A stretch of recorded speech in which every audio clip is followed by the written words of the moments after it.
Throughout sacred texts, mystical traditions, and ancient philosophies, there are repeated references to a class of beings described not as gods, but as watchers. They are known by many names: watchers, angels, messengers, or heavenly hosts, but beneath these terms lies a deeper metaphysical truth.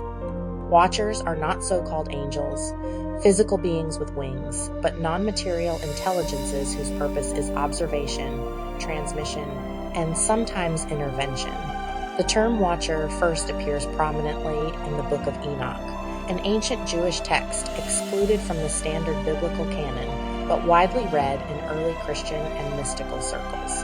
In Enoch, the watchers are called Grigori, meaning those who watch, or those who are awake. They are said to have been sent to observe humanity during its early development, but some violated this role, sharing divine knowledge with humans and interfering in natural evolution.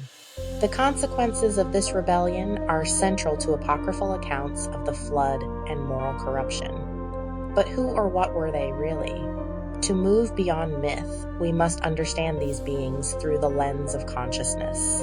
In both philosophical and mystical traditions, beings described as watchers are often not entities in the physical sense, but rather states or fields of intelligence, forms of awareness that exist outside the limitations of the material world. They are non-local, not confined to space or time, observational, not driven by ego or desire, recorders of events, akin to what some modern esoteric traditions call the Akashic field.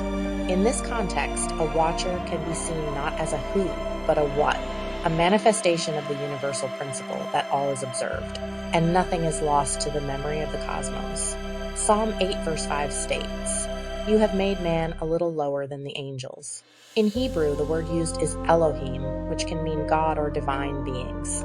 The implication is not that we are vastly beneath them, but that we occupy a different state of awareness, a step removed from pure observation and immersed in experience, emotion, and choice. Whereas the watcher remains still, silent, and conscious, the human is immersed in the learning of duality, suffering and joy, ignorance and revelation. In the Book of Enoch, some watchers fell, not because they became evil, but because they stepped outside the bounds of observation and began to manipulate. They shared knowledge that wasn't meant for the current level of human understanding, such as metallurgy, cosmetics, and astrology.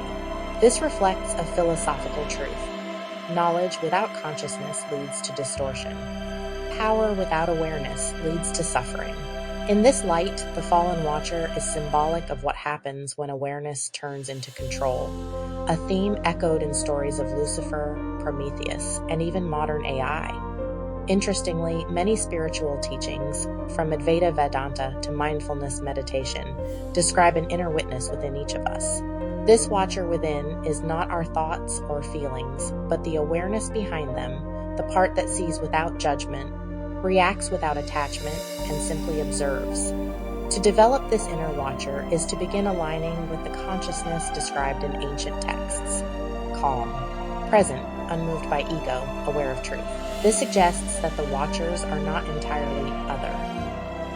They may in fact represent the higher faculties of our own consciousness, the part of the soul that remains awake while the rest of us sleeps. The concept of watchers appears across civilizations. In Zoroastrianism, the Frabashis are guardian spirits that watch over souls. In Egyptian lore, the eyes of Horus and Ra symbolize divine observation. In Gnosticism, archons watch over the material world, but can distort its perception.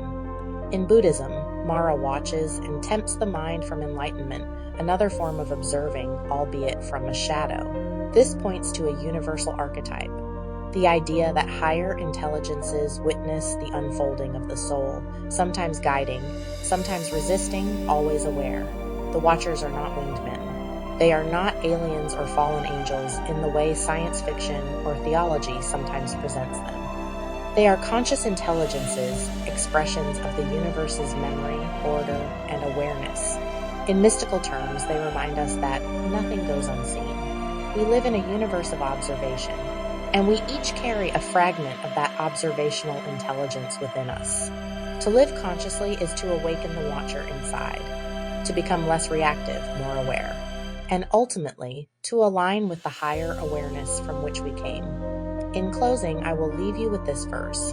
The eyes of the Lord are in every place, keeping watch on the evil and the good, Proverbs 15 verse 3, or as the mystics might say, there is no moment that is not seen.